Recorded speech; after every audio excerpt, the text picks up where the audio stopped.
Hello and welcome to this session on how to handle student disputes at Franklin University.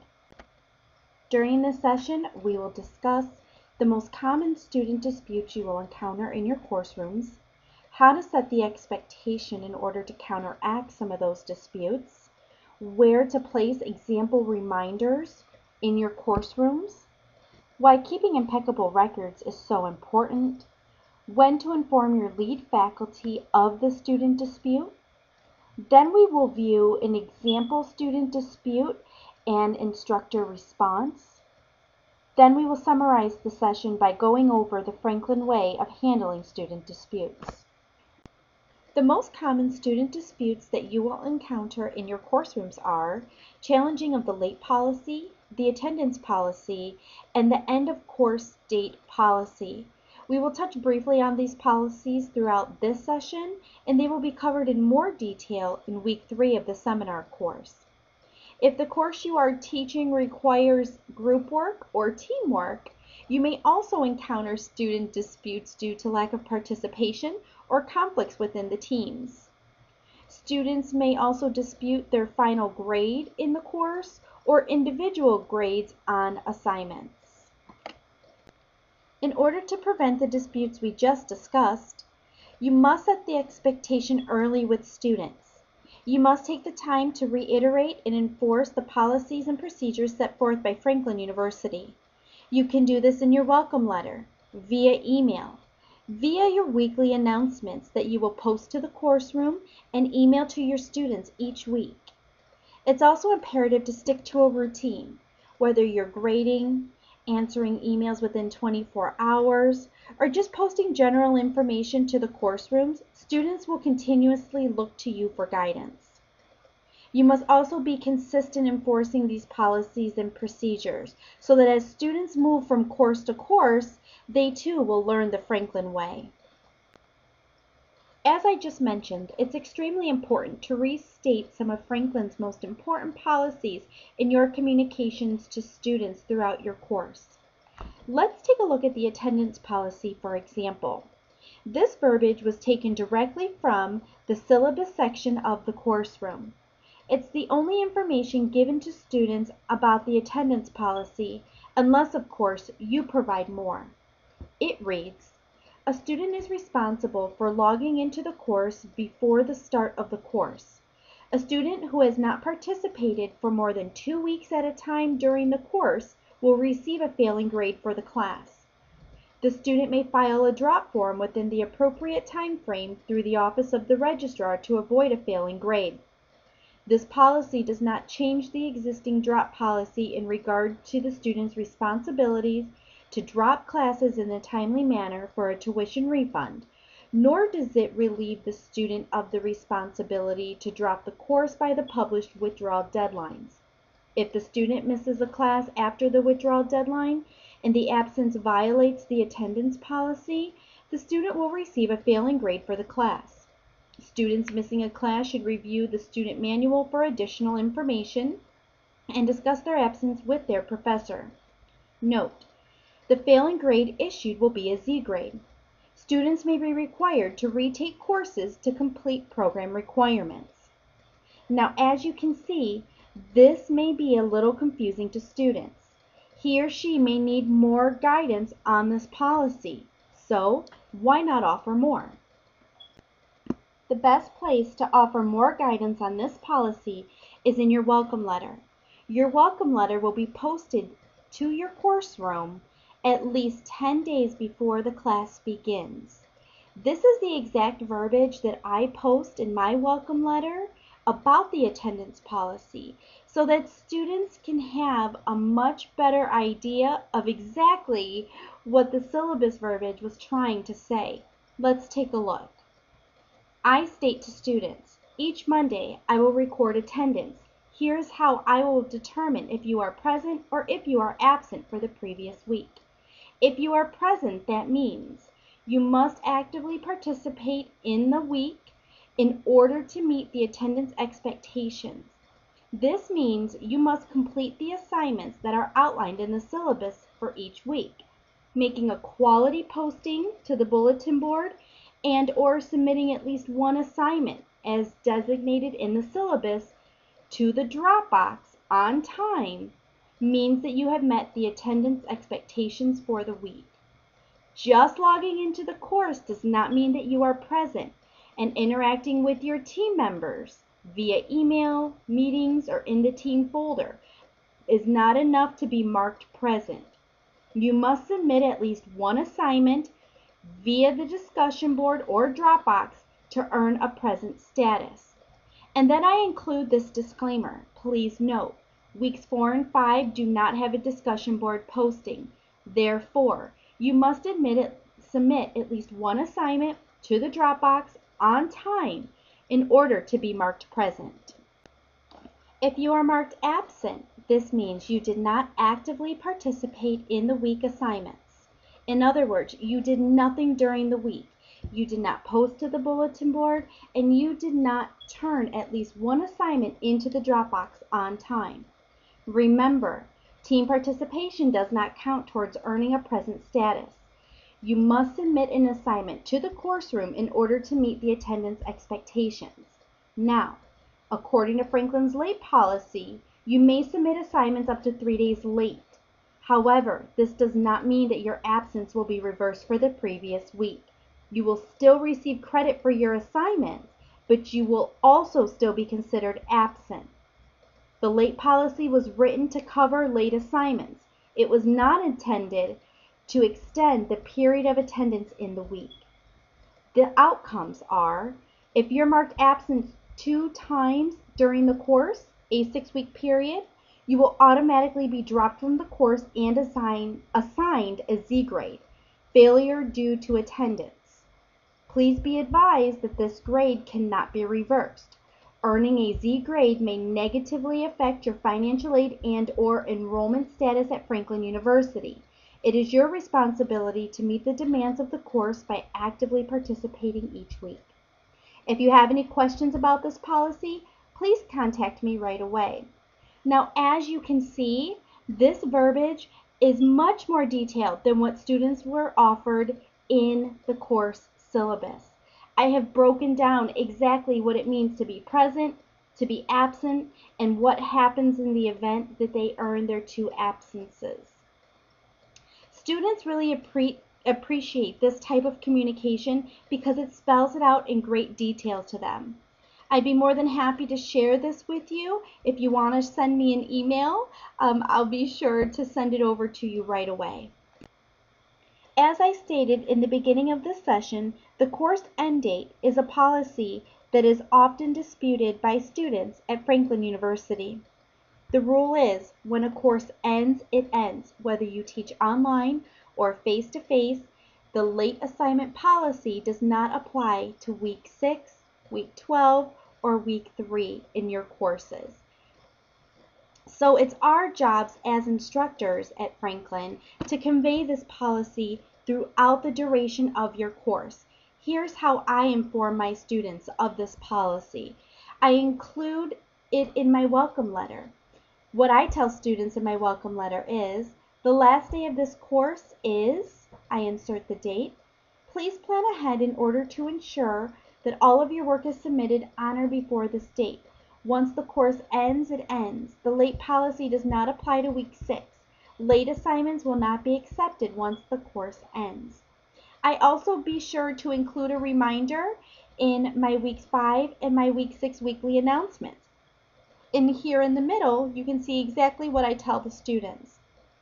I also email students on the last day of the course. I say, hello students, this is a friendly reminder that class ends today at midnight. Late assignments will not be accepted. Please double check your Dropbox submissions to ensure all correct assignments have been submitted. Have a great day. I would also like to make note that the course end date is also indicated on the course homepage when you log in to your classes and on the student's schedule. So again, it's our job to convey this policy to students so that they can see it several times throughout the course in different locations so that they can adhere to this policy to the very best of their ability. If you choose not to make reference to this policy, you will have a lot of challenges come your way.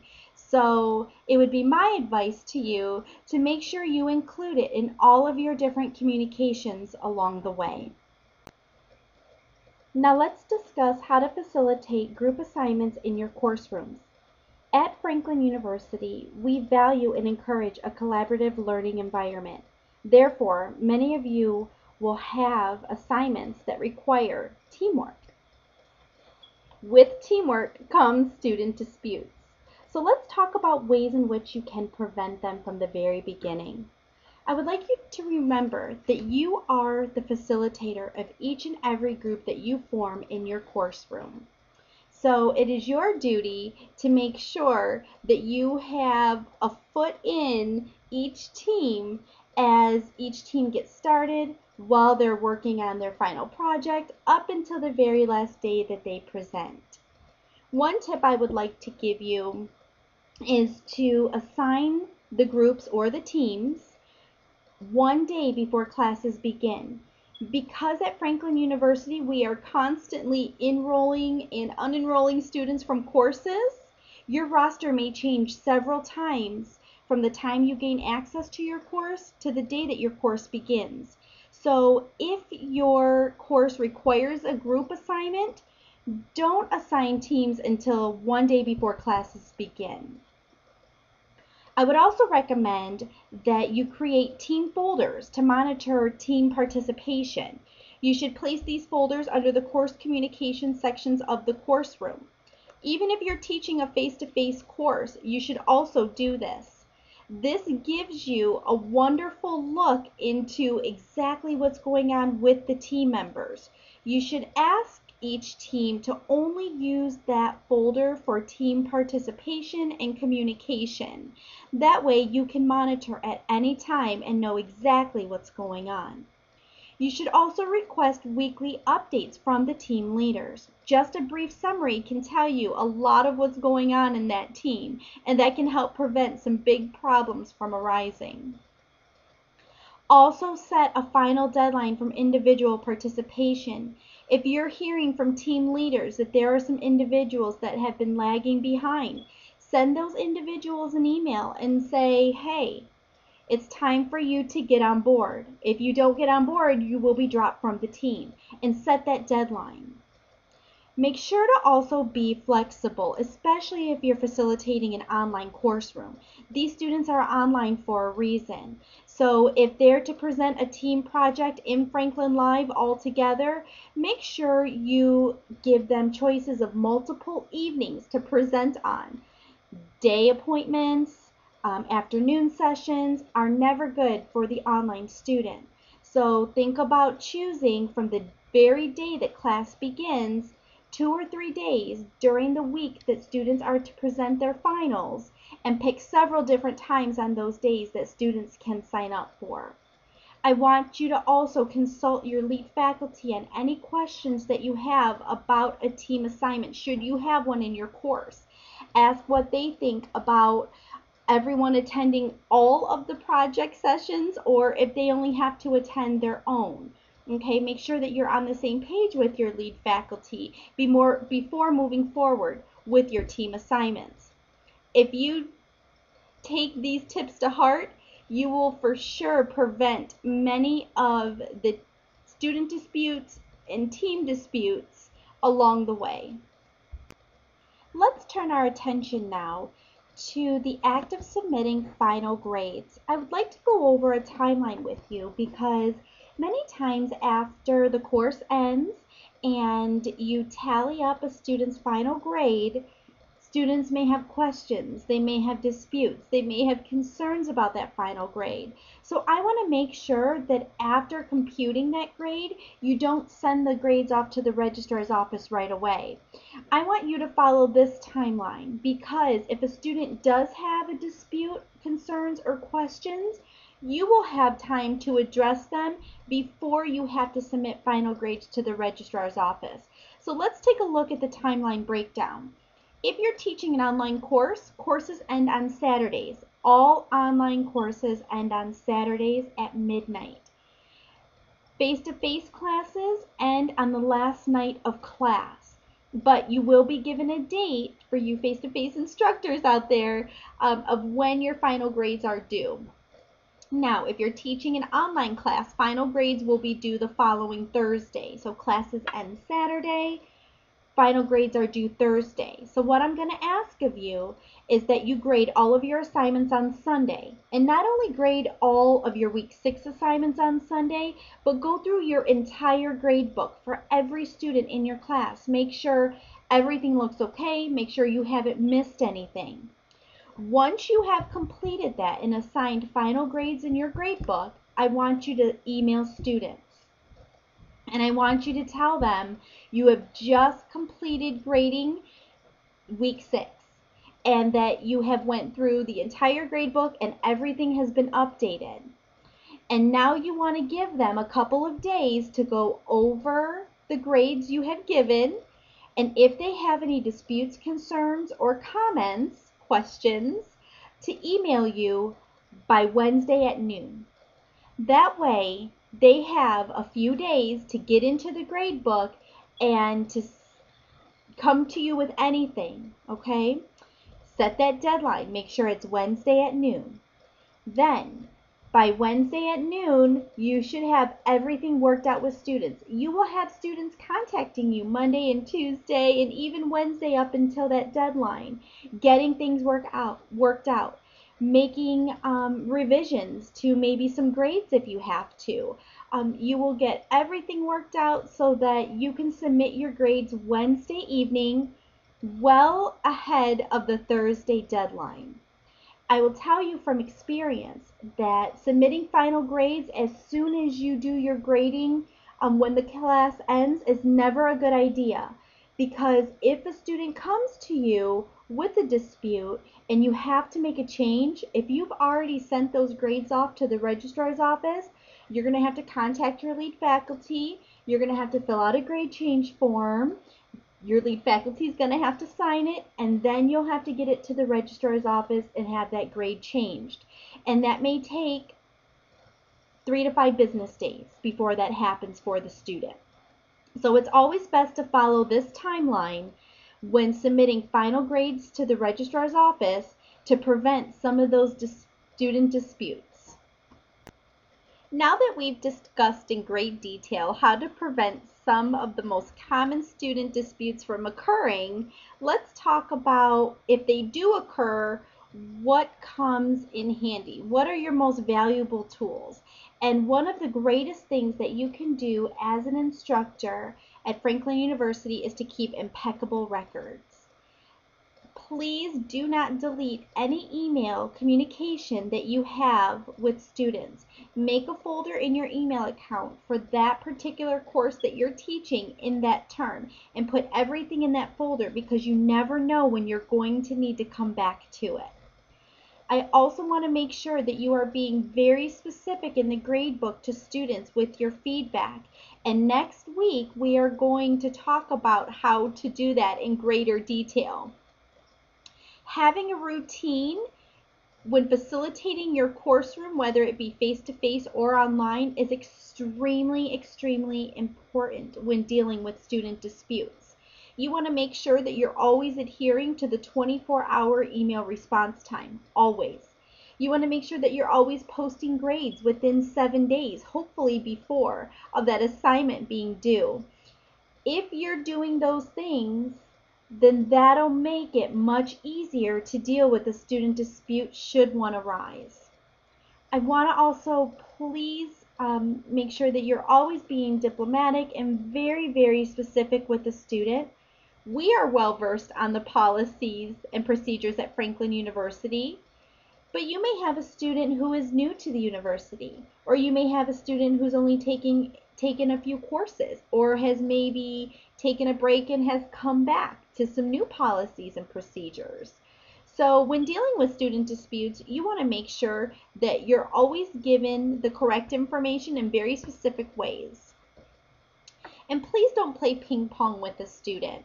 If you see that a student dispute is escalating or getting out of hand, then you should bring your lead faculty into the loop. And as a new instructor at Franklin, if you feel that very early on a student may be a problem, or you're getting some communications that are raising red flags to you, please do not hesitate to contact your lead faculty. They are there to assist you in every way, and even your mentor as well. And I hope that through keeping impeccable records, being diplomatic, and having a routine, that will help assist you in dealing with student disputes that may arise along the way. To this point, we have discussed the most common things disputed by students, how to prevent the student disputes, and how to remain organized within your course rooms. Now, let's put all of that information into action. I want to share with you a real life student dispute, a dispute that I encountered last term in one of my courses. Here's the background of that dispute. The student sent me an email and questioned an absence that she received in week 5. The student submitted a wrong assignment to the Dropbox and questioned the feedback that I gave her on that assignment 4 days later. Now let me explain in a little bit more detail what wrong assignment in quotation means. This student submitted an assignment to the Dropbox that did not belong in this course. It was for another course.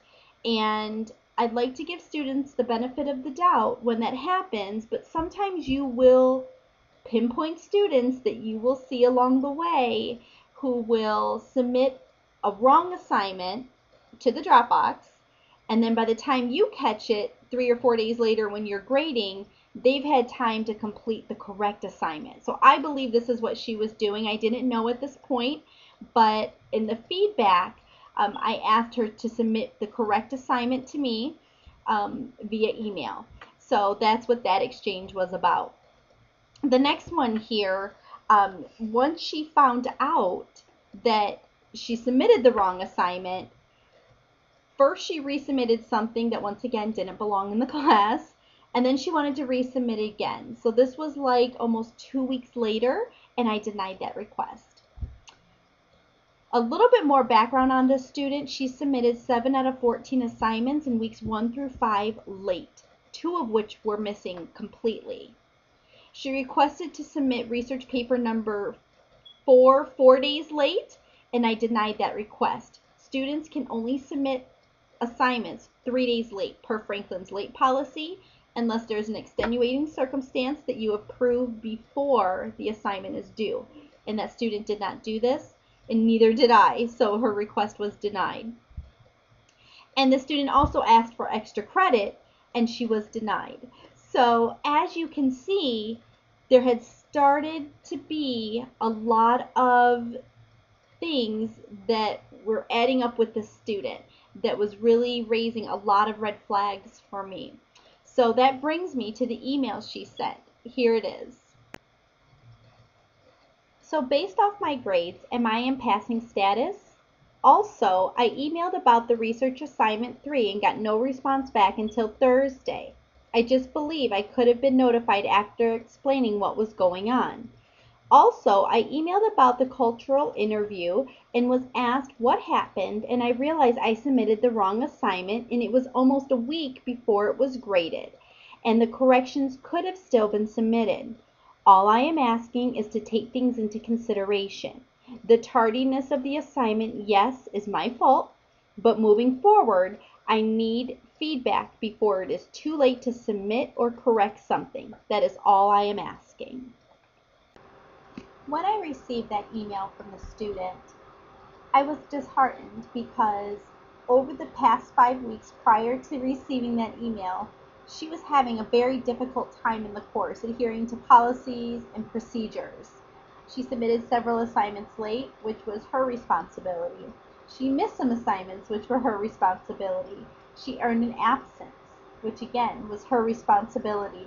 And here she was in her email basically saying that I wasn't being lenient enough, giving her feedback in a timely manner, answering her emails in a timely manner, and that just wasn't the case.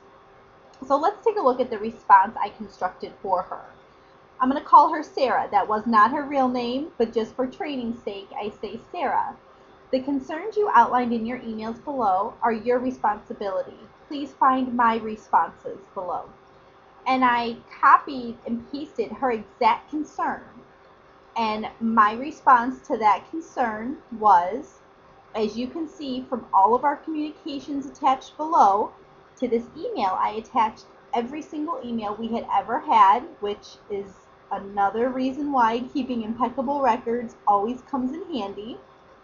I said, you emailed me yesterday asking if it was too late to submit research paper number 3.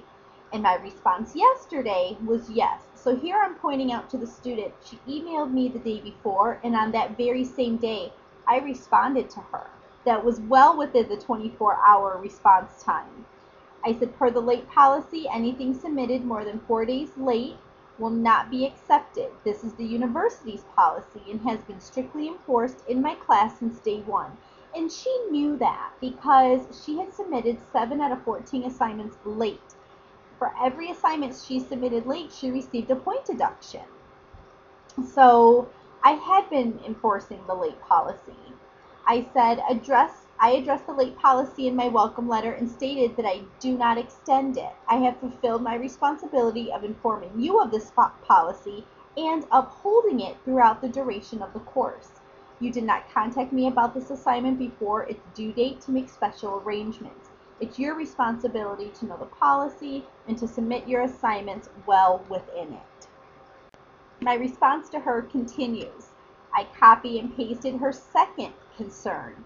And my response to her second concern was, you submitted the cultural interview to the Dropbox on June 16th. As with all other assignments that week, it was graded by June 20th, 4 days after you submitted it. Now, I want you to note before we move forward that I always grade my assignments the day after the late policy expires. So assignments in online courses are due Sunday. The late policy expires Wednesday. I grade my assignments Thursday and Friday. And that's a routine that I follow. So she received feedback well within the 7-day grace period that I have. And I noted that to her. You received feedback 4 days after you submitted it. Per my welcome letter, it is clear that I grade all assignments by Friday after the assignments are due, which is well within my duties. You were given proper feedback in a timely manner. To insist that you were not is not a proper assessment of my performance, and I can prove that to her and to my lead faculty if need be. You did not email me until June 24th inquiring about your grade on this assignment. 4 days after I graded it, she finally responded to my feedback. I replied to her on that very same day, stating what she did wrong. I even had attached an example interview to that email for her to review. It's her responsibility to ensure that she's submitting the correct assignment to the Dropbox at all times. It's not the responsibility of the instructor to double check submissions before grading occurs, and it's not. A lot of times, most times, your eyes will be on their assignments for the very first time in the Dropbox when you sit down to grade. In addition to your concerns, I would also like to add that you received 1 absence and submitted 7 out of 14 assignments late during weeks 1 through 5 of the course. This performance has undoubtedly contributed to your current grade. Please feel free to contact me if you have any additional questions or concerns. Now, the main reason I put in that last bit of information was for my course managers, for my lead faculty's information. At this point, this was the first time I'm bringing my lead faculty in on the situation. Up until this point, I was extremely confident and able to handle our communications because they were strictly going by policy and procedure at Franklin University. Because she wanted me to continue to bend the policies and procedures and was challenging my performance as an instructor in the course, I then felt the need to bring my lead faculty in, and I CC'd her on this email. Now let's take this time to dissect the response that I gave to this student. I really call these pieces puzzle pieces because without all of these puzzle pieces, I would not have been able to effectively respond to the student. So here's the things that I did along the way. I addressed the student by name, and that's so very important. When you're speaking to students, please address them by their first names, whether you're talking to them in the grade book, on Franklin Live, in emails, on the phone. I know that seems to be common sense, but we want to make sure we're always addressing them properly. I restated the students' concerns using their own words so that there was no confusion. So they knew there wasn't any confusion on my part, that I understood the problem, because I did understand the problem, and I wanted to make sure that I responded to each thing that they brought up to my attention. Like I just said, I addressed each one by one. I used dates. I used other evidence, such as previous email communications. And that really came in handy in that response, because she couldn't dispute it any further. I restated university policies, reminding the student, these are not my policies, these are university policies, and they're going to be followed not only in my course, but in courses to come. So she needs to adhere to them starting now. I followed a routine. I continued to grade the assignments, just like I said I would at the beginning of the course. She had her grade by Friday. Email was a 24-hour response time, and as you see, it came in handy. I was responding to her on the same days, within hours of receiving her emails. So that really came back to her when she accused me of not doing that. I remained in control. I was very firm in my response to her, but very factual as well. I stuck to the details, I stuck to the policies, and reiterated to the student that this is her responsibility, and that it really is not mine to ensure that she submits things on time, that she submits correct assignments to the Dropbox, that she comes to class, and so forth. My language to her was extremely professional. Again, it was firm. It was very firm. And unfortunately, sometimes you have to be firm with the student. Now, the firmness didn't come out of the first interaction. If you had seen the previous emails, they were extremely cordial, really helping her along the way. But her tone changed in the email to me, so then we had to respond with factual information. I left the lines of communication open to her. I didn't say at the end of the email, this is it, I don't want to hear another thing about this. We would never speak to students that way. I asked her, please, if you have any other questions or concerns that I have not addressed, please let me know, and I would have addressed them. I will tell you that I didn't hear back from this student, and she continued the course and did not receive a passing grade, but that had nothing to do with the 1 or 2 assignments that were in question. She continued to submit late and not fully complete her work, which she was doing since week 1 in the course. And I also informed my lead faculty at a time that I felt most comfortable, and I want that to be the key here. When you are dealing with a student dispute, whenever you personally feel the need to just copy your lead faculty or pick up the phone and give them a call, please do not hesitate to do that. It can be at the very first warning sign. It can be in the middle where you feel like things may escalate in the coming weeks and you just want to give them a heads up, or at the tail end of it, if you've gone up to week 5 like I did with this student, and nothing was really changing on the student side until she wanted a lot more leniency and had really accused me of not adhering to university policy on my side, such as responding to her in a timely manner or getting her grades back on time. That is when I felt the need to bring my lead faculty into the loop. And you just have to maintain a certain comfort level in your courses, and whenever you feel the need to do so, that is completely up to you. We support you in your efforts when dealing with student disputes, as long as you have covered all bases on your side. We have reached the end of this session, and my hope is that when handling future student disputes, you will lead the Franklin way. Please remember to always be professional in all interactions with students, be proactive in your communications. Set the expectation early and consistently. Remain in control at all times. Use your resources, such as your lead faculty member, your mentor, and other print resources that help guide you and the students at the university. And to communicate. When in doubt, if you need help, please reach out to your lead faculty or your mentor. We are here to guide you and help you deal with any student interaction or dispute, no matter how big or how small. Thank you so much.